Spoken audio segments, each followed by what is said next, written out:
I've recently been listening to a podcast called The Rest is History. One of the hosts is Tom Holland. No, not Spider-Man's Tom Holland, but the author and historian Tom Holland. Now, Holland isn't a believer, but a few years ago, he wrote a wonderful book called Dominion. It's a little long, but if you're a reader, it's worth it. Holland takes the position rare in our day of actually arguing for Christianity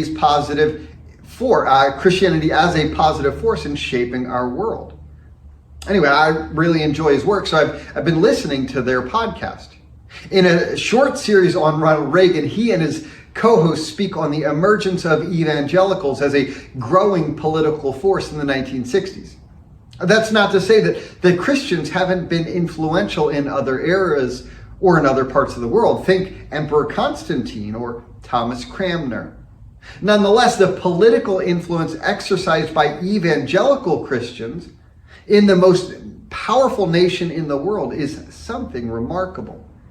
Even today, while we continue to observe the numerical rise of the nones, those who report no religious affiliation, evangelical influence in American politics continues. I mention all of this in consideration of the message delivered to the church in Philadelphia. Picking up in chapter 3, verse 8, Jesus says, "I know your deeds. See, I have placed before you an open door that no one can shut. I know that you have little strength, yet you have kept my word and have not denied my name." Now, we talked a little bit about the open door last time. It was a word of comfort and of consolation, particularly in light of the Christian rejection by the synagogue. And yet the open door is more than that.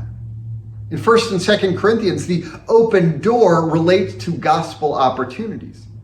As Paul states in 2 Corinthians 2, "Now when I went to Troas to preach the gospel of Christ and found that the Lord had opened a door for me." In Acts 14, when Paul and Barnabas, they returned to Antioch, Luke tells us that they gathered the church together and reported all that God had done through them and how he had opened a door of faith to the Gentiles. Now, the church in Philadelphia was facing opposition in the synagogue. Verse 8 suggests that they had not denied Christ's name. Now, that combined with the reference in verse 10 speaks to, the reference to patient endurance in verse 10 speaks to active opposition, if not persecution. And yet, despite all this, the door to the gospel was not closed, it remained open. Now, open doors doesn't just indicate gospel opportunity. No, it's gospel fruit. When the term open door is used, it seems to imply the message has been accepted. Not to get too far ahead of ourselves, but in Revelation 3:20, Jesus says, "Here I am. I stand at the door and knock. If anyone hears my voice and opens the door, I will come in and eat with that person and they with me." An open door is acceptance of the gospel invitation. In fact, in verse 9,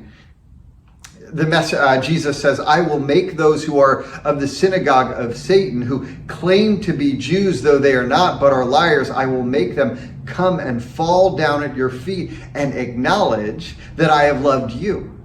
Now, that's an open door. Adversaries coming to repentance and seeing the light. Now, in the midst of all this is the acknowledgement in verse 8 that the church in Philadelphia is not great and mighty. It's a church of little strength.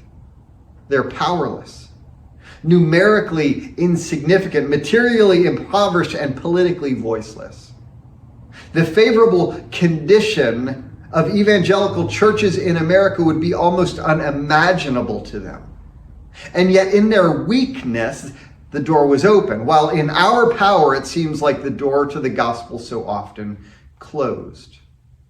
We have almost every advantage over them save one. They had an adversity to endure, and it compelled their utter dependence on Christ. And his power was made perfect in their weakness. What if we stopped grasping for power? What if we ceased worrying about leveraging our influence and depended solely on Christ?